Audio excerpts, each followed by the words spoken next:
Selamat siang, salam sejahtera untuk kita semua. Yang saya hormati Pak Gubernur, para sahabat Bupati se-NTB yang ikut dalam video konferensi hari ini, sahabat-sahabat kami, forum koordinasi pimpinan daerah bersama beberapa kepala dinas yang hadir. Pertama-tama, syukur alhamdulillah kesempatan ini diberikan kepada kami untuk dapat menyampaikan beberapa hal yang berkaitan dengan video konferensi hari ini.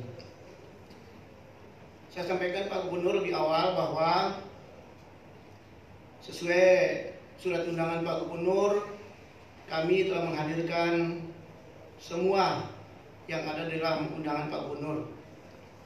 Di sini ada hadir Pak Dandim, Pak Kapolres, Pak Kajari, Pak Sekda, beserta jajaran perangkat daerah terkait. Kemudian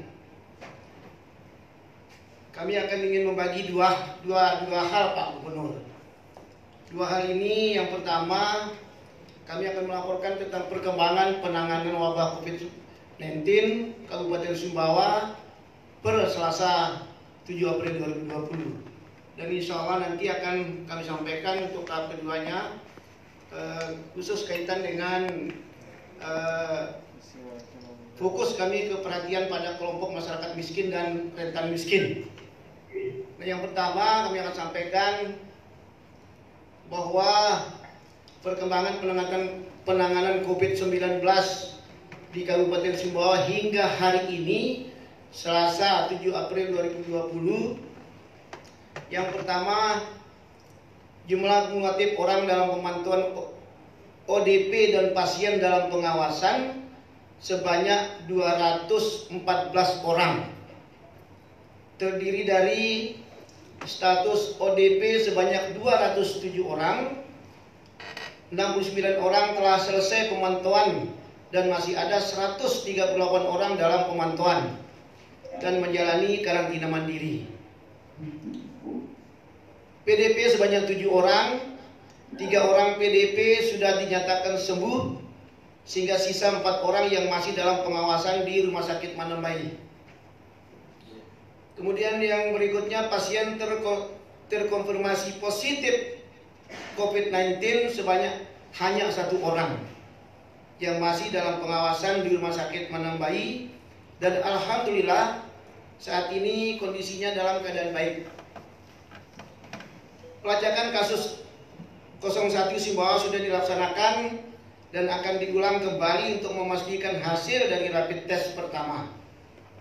Kemudian terhadap masyarakat kita yang baru datang dari luar negeri atau luar daerah yang terkonfirmasi positif COVID-19, pemerintah daerah Kabupaten Sumbawa telah melakukan instruksi agar melakukan isolasi mandiri dan diawasi oleh gugus tugas di kecamatan, desa, dan kelurahan. Kemudian beberapa hal yang sudah dilakukan antara lain, yang pertama membentuk gugus tugas percepatan penanganan COVID-19 Kabupaten Sumbawa sampai kecamatan dan desa.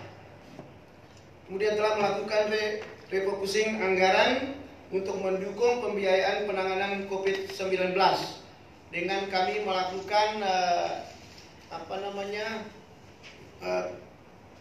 penyisiran dari pergeseran dari APBD. Dan alhamdulillah insya Allah itu akan bisa mencukupi sesuai dengan target dan rencana yang telah kami tetapkan.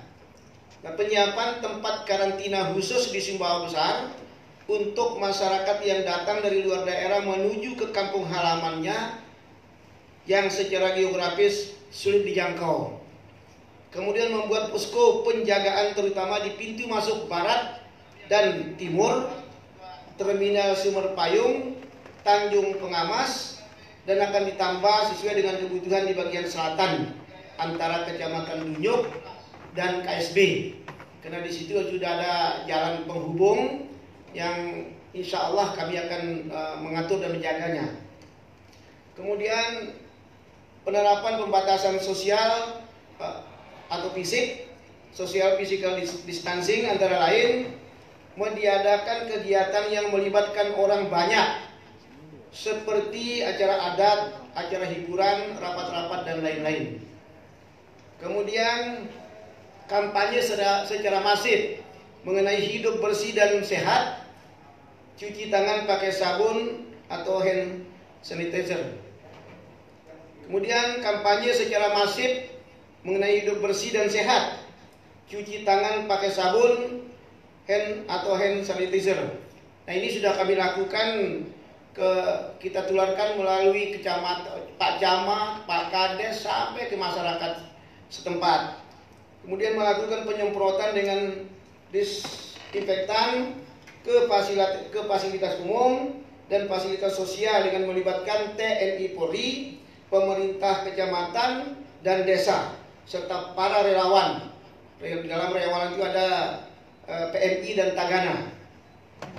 Kemudian menyiapkan laboratorium pemeriksaan COVID-19 di Sumbawa, Tenopak. Tenopak ini ada di UTS. Kemudian kami menyampaikan usulan atau bantuan yang dibutuhkan dari Pemprov dan pemerintah pusat. Yang pertama, karena ini sulit kami dapat, saya sudah berkomunikasi dengan para teman dan sahabat kami yang ada di luar Sumbawa, bahkan di Mataram, di Jakarta, di Jogja, yang namanya APD dan masker sampai hari ini belum terkirim. Pertama, harganya sangat mahal, belum barangnya tidak ada. Dan kemudian rapid test corona. Nah, ini dua hal ini yang sangat kami perlukan Pak Gubernur. Jika ada tersedia, barangkali ada sisa-sisa di provinsi, tolong kami dibantu. Atau sekaligus kepada teman-teman sahabat-sahabat Bupati Wali Kota se-NTB, kalau berlebihan kiranya, tolong kami dibantu Sumbawa. Kemudian mohon dukungan atau fasilitasi agar laboratorium genetik Sumbawa Teknopark menjadi salah satu laboratorium pemeriksaan sampel COVID-19. Ini usul kami Pak Gubernur. Kebetulan kayaknya ada hubungan dengan Pak Gubernur secara langsung ini. Mudah-mudahan kami bisa dibantu. Nah, ini kaitan dengan COVID-19. Nah, kami akan menyampaikan yang bagian keduanya secara khusus dalam rangka antisipasi dampak COVID-19 dalam kehidupan sosial ekonomi masyarakat di Kabupaten Sumbawa. Maka kami ingin fokus perhatian kami pada kelompok masyarakat miskin dan rentan miskin melalui beberapa program yang kami susun. Yang pertama, program Keluarga Harapan atau PKH. Ini kami sampaikan sesuai dengan apa yang menjadi keinginan Pak Gubernur dalam undangannya, bahwa terkait dalam video konferensi ini sangat erat dengan kaitan jaringan pengaman sosial. Maka ini kami sampaikan secara khusus Pak Gubernur. Program Keluarga Harapan kita penerima atau existingnya 20.240 KK. Nah, tambahan selama 9 bulan COVID-19 2.148 KK. Nah, total semua 22.388 KK. Nah, kebetulan real Sumbawa per Januari 2020 itu hanya 21.098. Ini insya Allah aman karena ini berlebih. Nah, kemudian yang kedua, program sembako Pak Gubernur. Penerima existing kuotanya atau jatah Sumbawa 33.017 KK. Tambahan APBN tentang COVID-19 itu 1.425 KK. Tambahan APBD provinsi selama 3 bulan 3.937 KK. Jadi jumlah semuanya yang sudah ini 38.379 KK. Sementara kebutuhan real Kabupaten Sumbawa per Januari 2020 itu 46.067 KK. Nah, kekurangan penerima itu 7.688 KK. Nah, ini barangkali mohon kami dibantu Pak Gubernur. Kebutuhan dana untuk memenuhi kekurangan di APBD Kabupaten Sumbawa 7.688 KK kali 200.000 rupiah kali 3 bulan sama dengan 4.612.800.000. insya Allah akan kami alokasikan melalui APBD Kabupaten Sumbawa dengan cara realokasi anggaran. Dan itu setelah kami perintahkan kepada BPKAD untuk mempersiapkan dana ini dengan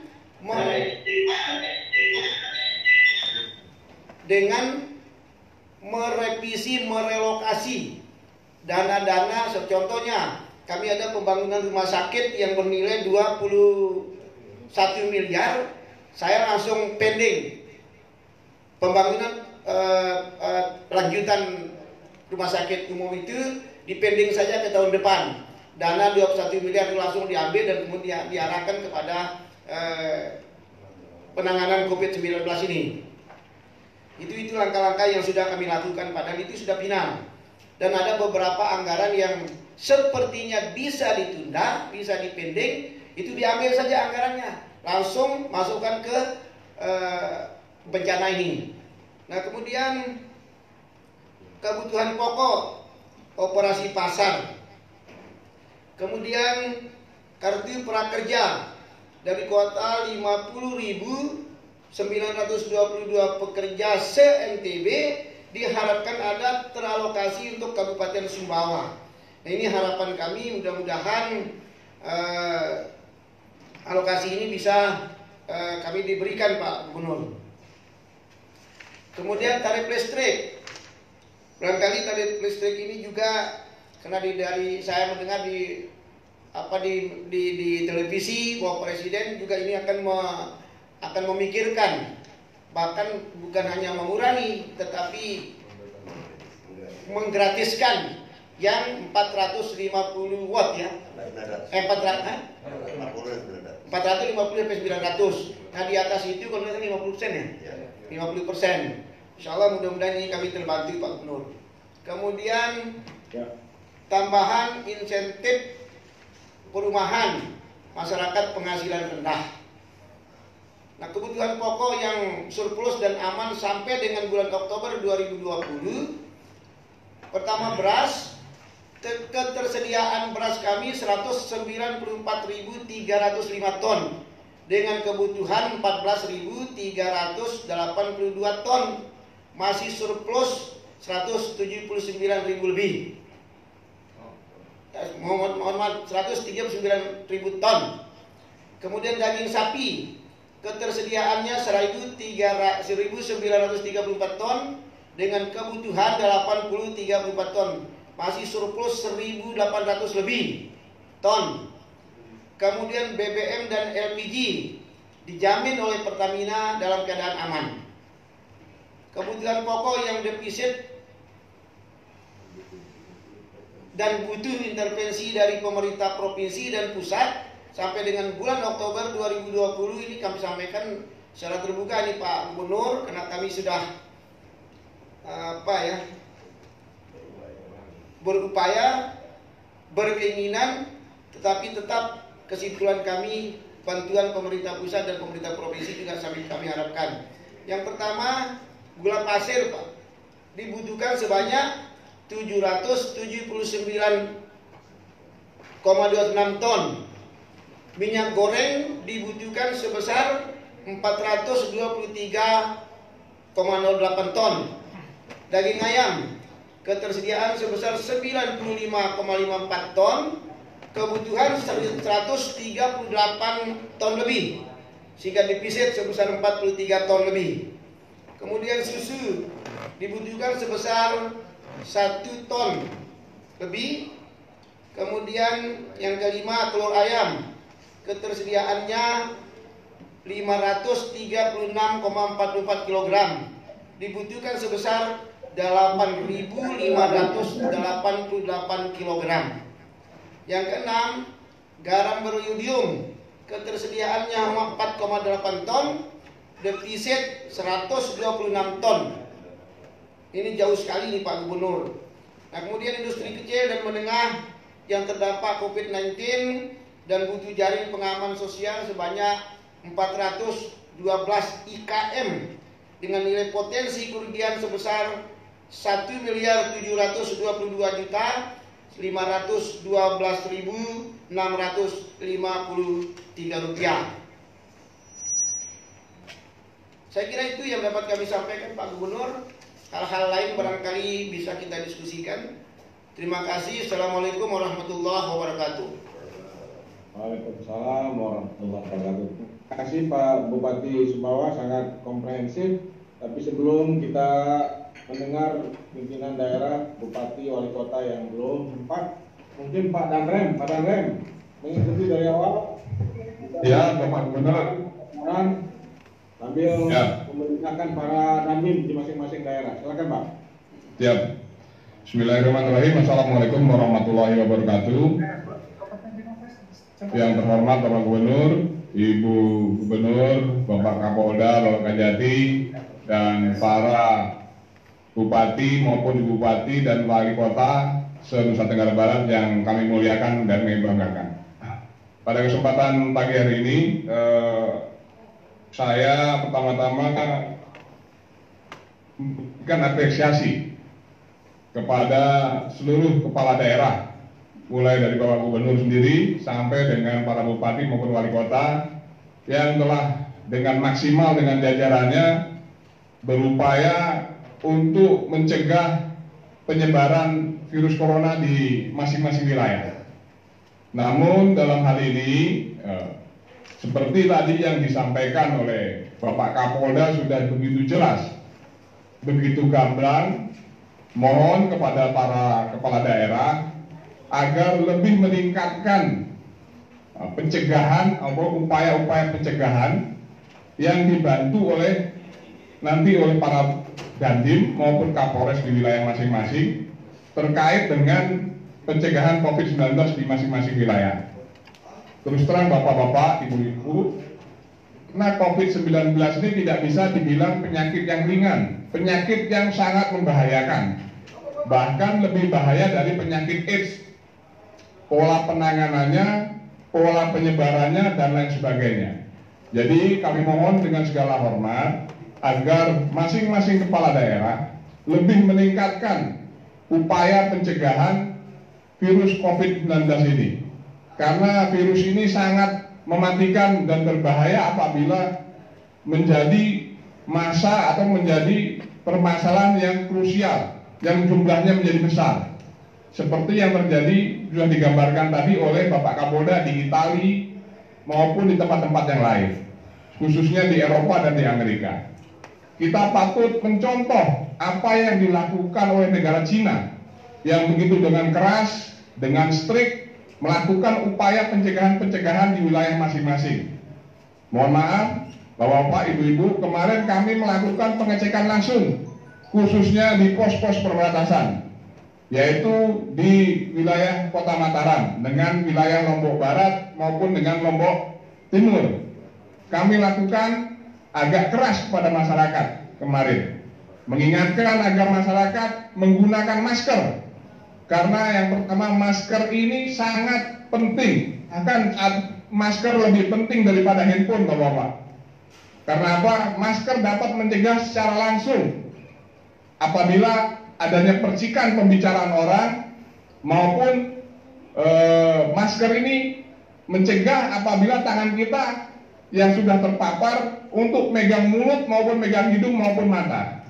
Jadi kami mohon dengan segala hormat penggunaan masker agar masing-masing kepala daerah menyiapkan kepada seluruh masyarakatnya. Karena masker ini sangat penting sesuai anjuran pemerintah. Kemudian yang kedua, Bapak, Ibu-ibu, kami juga berharap terkait dengan social distancing. Tadi mungkin Bapak Gubernur sudah mempresentasikan lewat Bapak Asisten 2, dalam waktu dekat akan diberikannya bantuan ataupun dukungan hal ini, dukungan dana jaringan sosial ini setelah diberikan dalam waktu dekat agar juga diberlakukan aturan-aturan tentang kebijakan social distancing yang diberikan kepada masyarakat dengan ketentuan-ketentuan kepada masyarakat maupun pemberian sanksi bagi masyarakat yang nakal, yang keluar rumah tanpa seizin dari kepala desa ataupun masing-masing ketua RT, sehingga untuk mencegah terjadinya penyebaran yang lebih luas. Kemudian Bapak, Ibu-ibu, kami juga sudah menyiapkan langkah-langkah antisipasi, yaitu dengan langkah-langkah kontingensi apabila kondisi di Nusa Tenggara Barat menjadi darurat. Kami sudah menyiapkan langkah-langkah ini sesuai dengan RO maupun perintah operasi yang diberikan oleh Kodam 9 Udayana. Kami sudah menyiapkan langkah-langkah ini, dan apabila hal ini terjadi, kami akan siap melaksanakan perintah operasi ini menjadi langkah-langkah kontingensi kami. Demikian Bapak Gubernur, dan kami mohon sekali lagi, mohon maaf kepada masing-masing kepala daerah, mungkin selama ini dan tim kami selalu mengganggu bapak-bapak ataupun ibu yang selalu mengingatkan agar segera melakukan langkah-langkah antisipasi. Mohon maaf sekali lagi, tidak lain dan bukan untuk kebaikan kita bersama, untuk mencegah penyebaran virus corona yang lebih besar lagi di Nusa Tenggara Barat. Demikian, wabillahi taufiq wal hidayah. Wassalamualaikum warahmatullahi wabarakatuh. Terima kasih Pak Nazrem. Saya kira nanti kontingensi plannya perlu juga disosialisasikan pada kami dan Bupati Wali Kota seluruh Nusa Tenggara Barat. Saya kira ini langkah yang luar biasa. Selanjutnya mungkin Bupati Lombok Barat. Nah, ini ada sendiri daerah wisata kita ini. Banyak pemilik hotel, restoran mohon agar ini Pak Bupati.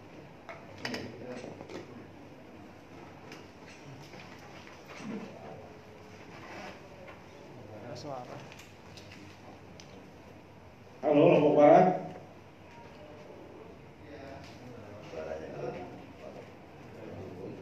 KRU Lombok Utara dulu. Lombok Barat nggak ada suaranya.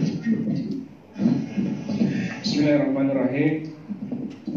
Assalamualaikum warahmatullahi wabarakatuh.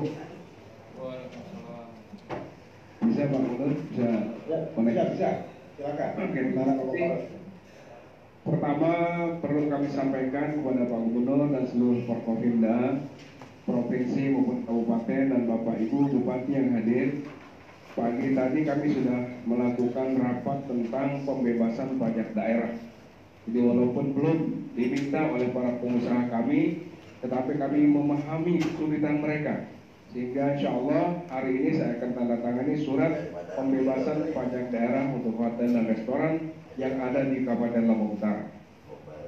Kemudian yang kedua, karena kami menyadari bahwa kami adalah merupakan bagian yang tak terpisahkan dari Nusa Tenggara Barat dan tentunya dari Indonesia, kami dan Forkopimda Kabupaten Lombok Utara, Pak Kapolres, Pak Dandim, Pak Kajati, Pak Kajat, Pak Kajari dan semuanya sepakat untuk mengikuti seluruh arahan yang diberikan oleh baik Presiden, Gubernur untuk kami tidak lanjuti dan kami sampaikan kepada masyarakat kami. Sehingga rekomendasi baik dari Majelis Ulama Indonesia untuk memberikan rukhsah melaksanakan sholat zuhur Jumat juga kami berlakukan di Kabupaten Lombok Utara. Semua ini tentu adalah bentuk daripada keinginan kita untuk melihat secara bersama-sama agar musibah ini segera selesai. Jadi kami tidak melihat kabupaten-kabupaten maupun provinsi sebagai sesuatu yang terpisah dari Kabupaten Lombok Utara.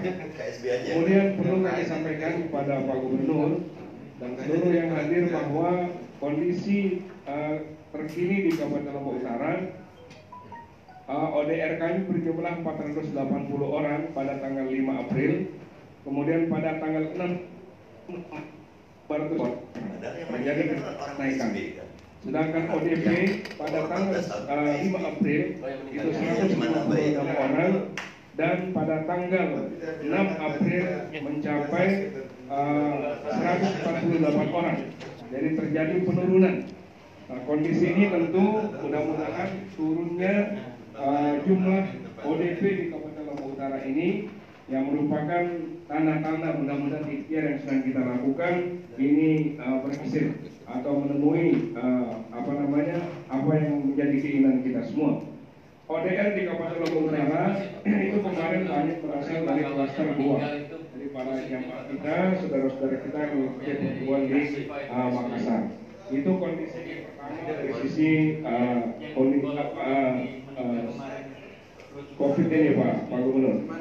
Kemudian hal-hal yang kami lakukan berkaitan dengan hal ini, pertama sosialisasi dan edukasi tetap kami lakukan, yaitu di pasar-pasar, kemudian di tempat-tempat umum, baik dengan melibatkan pemerintah daerah, ya Polri, kawan-kawan dari Brimob, Dinas Kesehatan, semuanya bersatu padu untuk melakukan sosialisasi ini. Selain itu kami ingin menyampaikan juga kepada Pak Gubernur bahwa untuk sementara ini di Lombok Utara pasar tidak kami tutup. Ya karena bagaimanapun kami mengkhawatirkan jangan sampai terjadi kekurangan pasokan sembako dan sebagainya di Lombok Utara, sehingga ini mengakibatkan kondisi yang parah akibat kebijakan ini. Tetapi kami melakukan kebijakan, yaitu melakukan penjagaan ketat di semua perbatasan, yaitu baik di Pusuk, perbatasan Lombok Utara dengan Lombok Barat, kemudian juga di Malaka, perbatasan Lombok Utara dengan Lombok Barat, dan juga perbatasan Lombok Utara dan Lombok Timur yang ada di Bayan. Semua pedagang yang datang ke Lombok Utara itu sudah mengalami atau mendapatkan screening di Pusuk maupun di Bayan, sehingga kami berharap ini tidak perlu dikhawatirkan oleh para pedagang kami di pasar yang ada di Lombok Utara. Selain itu, alhamdulillah kawan-kawan kami dari TNI dan Polri juga sangat aktif untuk melakukan sosialisasi, ya calling, kemudian menyampaikan himbauan-himbauan, yaitu di pasar-pasar dan di tempat-tempat umum. Waktu transaksi di pasar juga kami batasi, sehingga hal ini kami lakukan walaupun mereka berdagang atau berjualan, tetapi prosedur penanganan COVID tetap kami lakukan. Di Lombok Utara juga alhamdulillah partisipasi masyarakat dalam melakukan penjagaan dirinya juga kami sangat syukuri, sungguh luar biasa. Kampung-kampung melakukan penyemprotan sendiri, anak-anak muda kita begitu bergairah untuk melakukan penyemprotan di tempat-tempat umum, dan setelah kami menginstruksikan kepada kepala desa agar menggunakan dana desa untuk penanganan COVID, maka desa juga menyediakan disinfektan anak-anak mudanya yang melakukan penyemprotan, sehingga saya melihat ikhtiar ini dilakukan secara merata di Kabupaten Lombok Utara. Dan juga alhamdulillah kami ada satu program yang kami lakukan, yaitu adanya dokter desa. Jadi dokter desa ini juga sangat aktif untuk memberikan pemantauan di desa-desa dan melakukan sosialisasi. Karena di Lombok Utara salah satu persoalan kami Pak Gubernur adalah kami tidak memiliki rumah singgah untuk menampung saudara-saudara kami yang ODP, ya, sehingga kebijakan yang kami ambil adalah mereka diperiksa dulu oleh tim kesehatan, lalu mengisolasi diri di rumah, dan tim kesehatan yang datang ke rumah-rumah untuk memberikan pelayanan terhadap masyarakat yang ODP ini. Sehingga ini kami rasakan sekali lagi manfaat, baik adanya dokter di setiap desa, ambulan di setiap desa, yang tentu sangat bermanfaat pada saat-saat seperti ini. Kemudian yang perlu kami sampaikan juga Pak Gubernur, bahwa sesuai dengan arahan Kementerian Dalam Negeri kemarin, kami melakukan rekomposisi anggaran. Kami menyiapkan anggaran yang menurut kami cukup besar, 79.371 juta rupiah lebih. Ini kami bagi dalam 3 kelompok, yaitu penanganan kesehatan 41.763 juta lebih, kemudian penanganan dampak ekonomi 660 juta, dan juga jaring pengaman sosial ini 36.948 juta. Kami menyisir dari anggaran-anggaran yang ada untuk dimanfaatkan di penanganan COVID ini. Kecuali beberapa anggaran yang tentu masih kami pertahankan. Umpamanya anggaran-anggaran yang berdampak langsung pada sektor ekonomi masyarakat, seperti pembangunan irigasi, kemudian pemberian beasiswa kepada anak-anak kami yang tidak mampu, juga pos daerah untuk guru-guru swasta. Ini tetap kami berikan. Bahkan jika mungkin adalah kami harus tambahkan. Selain itu juga kebijakan kami memberikan insentif kepada para petugas kesehatan yang ada di puskesmas dan rumah sakit. Ada relawan-relawan kesehatan yang selama ini bekerja tanpa kami berikan insentif. Sekarang kami berikan, itu jumlahnya sekitar 312 orang, dan kami juga membentuk relawan kesehatan dengan merekrut anak-anak kami yang belum bekerja, padahal mereka sudah tamat ya sekolah perawat, bidan dan sebagainya. Ini semua akan menjadikan sebagai relawan kesehatan untuk COVID-19 ini. Selain itu juga Pak Gubernur, dalam rangka ekonomi masyarakat dalam konteks selama penanganan COVID ini, seperti yang dilakukan mungkin oleh beberapa kepala daerah yang lain, kami membuat masker dalam jumlah besar ya dengan dana yang kami siapkan ini, dan yang membuatnya seluruhnya adalah masyarakat para penjahit yang ada di desa. Jadi kepala desa mencari yang mendatangkan para penjahit, kemudian kami membuatkan speknya saja. Ini yang dibuat dan itu langsung kami bagikan kepada masyarakat yang ada di desa sehingga pembagiannya bisa lebih merata. Pak Gubernur yang kami hormati, ada hal yang kami harapkan, yaitu seperti yang diharapkan tadi oleh Bapak Bupati Lombok Timur, mungkin tambahan PKH karena di Lombok Utara ini jumlahnya tergolong masih tidak terlalu banyak. Ya kami PKH kemudian juga sembako ini sudah kami bagikan semua, kami percepat. Selain itu juga kami memanfaatkan potensi Basnas yang ada di Kabupaten Lombok Utara. Kemarin kami sudah meluncurkan 5.000 paket dari Basnas untuk masyarakat miskin yang ada di Lombok Utara, yaitu dalam bentuk uang, ya, sehingga mudah-mudahan ini bisa terbantu. Dan selain itu juga kami menyisir masyarakat kami yang tidak mendapatkan akses baik dalam bentuk PKH, mendapatkan bagian dari Basnas. Inilah yang akan kami berikan bantuan melalui dana yang kami sisir sejumlah sekitar 74 miliar tersebut. Selain itu juga Pak Gubernur dalam rangka membantu para pengusaha kami, tadi sudah kami sampaikan, pertama memperlakukan pembebasan pajak daerah, kemudian yang kedua kami mohon kepada pemerintah provinsi yang mungkin akan meluncurkan kartu prakerja agar Lombok Utara juga yang mendapatkan fokus perhatian, sebab banyak sekali warga kami, masyarakat kami yang bekerja di sektor pariwisata yang kemudian terkena dampaknya, dipulangkan atau bahkan diberhentikan. Oleh karena itu maka kepada Pak Gubernur kami berharap mudah-mudahan kartu prakerja yang akan dibagikan oleh pemerintah provinsi melalui dinas sosial ini dapat mengakses banyak di Kabupaten Lombok Utara. Selain itu kami sudah bersurat ke OJK Pak Gubernur dalam rangka memohon relaksasi terhadap masyarakat kita yang masih berhutang, baik itu di bank, kemudian di finance, agar bisa dilakukan relaksasi yang mungkin 6 bulan atau 1 tahun, sehingga bisa meringankan beban masyarakat kami yang ada di Kabupaten Lombok Utara. Itu beberapa hal yang kami lakukan Pak Gubernur di Kabupaten Lombok Utara. Mudah-mudahan bisa secepatnya kami dapat menangani persoalan ini. Dan kami siap ya menunggu arahan Pak Gubernur, ya arahan Menteri maupun Presiden. Dan sekali lagi insya Allah seluruh arahan karena kami yakin sudah dipertimbangkan dengan sangat baik. Jadi kami melakukan saja apa yang diperintahkan, apa yang diarahkan oleh Gubernur maupun Presiden atau Menteri. Mudah-mudahan Pak Gubernur dengan demikian ya satu lagi di bidang pendidikan kami arahkan juga dana-dananya untuk memberikan buku-buku paket sehingga anak-anak kami bisa belajar di rumah. Jadi selama mereka tidak belajar ini, di Pora juga kami minta untuk menyusun modul-modul yang bisa dimanfaatkan oleh anak-anak kita untuk belajar di rumah, baik dalam bentuk pertemuan virtual dengan anak-anak kita ataupun dalam bentuk pemberian buku paket yang akan kami distribusikan ke rumah-rumah anak-anak kami yang saat ini tidak dapat belajar. Terima kasih Pak Gubernur. Mungkin ada tambahan Pak Kapolres, Pak Dandim. Pak Dandim, oh ya. Terima kasih Pak Gubernur. Assalamualaikum warahmatullahi wabarakatuh. Waalaikumsalam. Terima kasih Pak Bupati, luar biasa. Selanjutnya Bung suaranya jadi Bupati 5. Bismillahirrahmanirrahim. Assalamualaikum warahmatullahi wabarakatuh.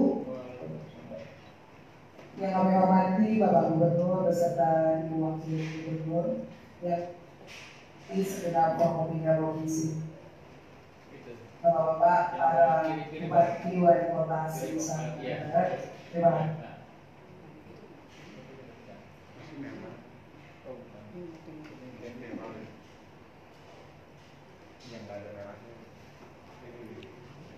Oh iya betul. Nah itu.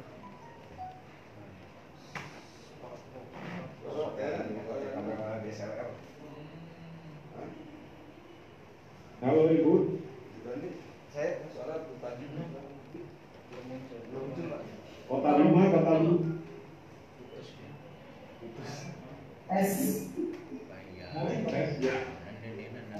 Bima Kota Bima. Halo Bima. Oke, kota duluan.